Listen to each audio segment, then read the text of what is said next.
ಇದೊಂದು ಬಲು ಅಪರೂಪದ ಕಾರ್ಯಕ್ರಮ. ಮಕ್ಕಳು, ಮೊಮ್ಮಕ್ಕಳು, ಮರಿಮೊಮ್ಮಕ್ಕಳು, ಕುಟುಂಬ ಸದಸ್ಯರೆಲ್ಲ ಸೇರಿ ಸಂಭ್ರಮಿಸುವಂತಹ ಕ್ಷಣ.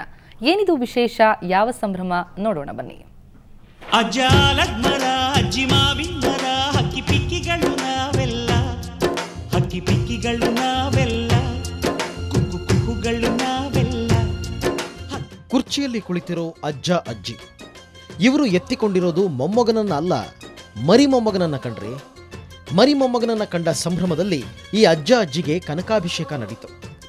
7 ಪುಣ್ಯ ನದಿಗಳ ಜಲದಿಂದ ಅಭಿಷೇಕ ನೆರವೇರಿಸಲಾಯಿತು. ಇಂಥದ್ದೊಂದು ಸಂಭ್ರಮ ಕಂಡು ಬಂದಿದ್ದು ಉತ್ತರ ಕನ್ನಡ ಜಿಲ್ಲೆ ಸಿದ್ದಾಪುರ ತಾಲೂಕಿನ ಚಟ್ನಳ್ಳಿ ಗ್ರಾಮದಲ್ಲಿ. ಈಗ ಇಷ್ಟೆಲ್ಲ ವಯಸ್ಸಿನ ಮೇಲೆ ಕನಕಾಭಿಷೇಕ ಮಾಡಿ ಮತ್ತೆ ಇಷ್ಟೆಲ್ಲ ಸಂಗ್ರಹ ಮಾಡಿ ಎಲ್ಲ ಪ್ರೋತ್ಸಾಹ ಮಾಡಿಕೊಟ್ರೆ ನಿಜವಾಗಿ ಬಹಳ ಸಂತೋಷ ಆಗ್ತು, ಖುಷಿಯಾಗಿದೆ.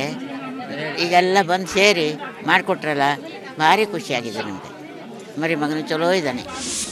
ಈಗಿನ ದಿನದಲ್ಲಿ ಮೊಮ್ಮಕ್ಕಳ ಮದುವೆ ಮಾಡೋದು ಹಾಗಿರಲಿ, ನೋಡೋದೇ ಅಪರೂಪ. ಹಾಗಿರುವಾಗ ಚಟ್ನಳ್ಳಿಯ ಮಹಾಬಲೇಶ್ವರ ಭಟ್ರು 8 ಮರಿ ಮೊಮ್ಮಕ್ಕಳನ್ನು ಕಂಡಿದ್ದಾರೆ. ಈ ದಂಪತಿಗೆ 6 ಗಂಡು 3 ಹೆಣ್ಣು ಮಕ್ಕಳು ಸೇರಿದಂತೆ ಒಟ್ಟು 9 ಮಕ್ಕಳು. 88ರ ಇಳಿ ವಯಸ್ಸಿನಲ್ಲಿರೋ ಮಹಾಬಲೇಶ್ವರ ಭಟ್ ಹಾಗೂ ಅನಸೂಯ ದಂಪತಿಗೆ ಮನೆ ಮಂದಿಯವರೆಲ್ಲ ಸೇರಿ ಕನಕಾಭಿಷೇಕ ಮಾಡಿ ಖುಷಿಪಟ್ಟರು. ಈ ಕಾರ್ಯಕ್ರಮ ನೋಡಿ ತುಂಬ ಖುಷಿ ಆಯಿತು. ಇಂಥ ಕಾರ್ಯಕ್ರಮಗಳನ್ನು ನೋಡ್ಲಿಕ್ಕೆ ಸಿಗಲಿಕ್ಕೆ ತುಂಬ ಅಪರೂಪ. ಇಂಥ ಒಂದು ಭಾಗ್ಯ ನಮಗೆ ಸಿಕ್ಕಿರೋದು ತುಂಬ ಅದೃಷ್ಟ, ನಮ್ಮ ಅದೃಷ್ಟ ಅಂತ ನಾವು ತಿಳಿತೀವಿ. ಇವತ್ತು ನಮಗೆ ಅತ್ಯಂತ ಸಂತೋಷದ ದಿನ ಆಗಿದೆ. ನಮ್ಮ ಸಾವಿರಾರು ಕುಟುಂಬಗಳಲ್ಲಿ ಸಿಗುವಂಥ ಒಂದು ಭಾಗ್ಯ ನಮಗೆ ಸಿಕ್ಕಿದೆ. ಅದನ್ನು ನಾವೆಲ್ಲರೂ ಕೂಡ ಅತ್ಯಂತ ಸಂತೋಷಮಯವಾಗಿ ಆಚರಣೆ ಮಾಡ್ತಾ ಇದ್ದೇವೆ. ಒಟ್ನಲ್ಲಿ ಮರಿ ಮೊಮ್ಮಕ್ಕಳನ್ನು ನೋಡಿದ ಮಹಾಬಲೇಶ್ವರ ಭಟ್ಟರಿಗೆ ಕನಕಾಭಿಷೇಕ ಮಾಡಿಸಿಕೊಳ್ಳುವ ಅದೃಷ್ಟವೂ ಒಲಿದು ಬಂದಿದ್ದು ಸೌಭಾಗ್ಯವೇ ಸರಿ.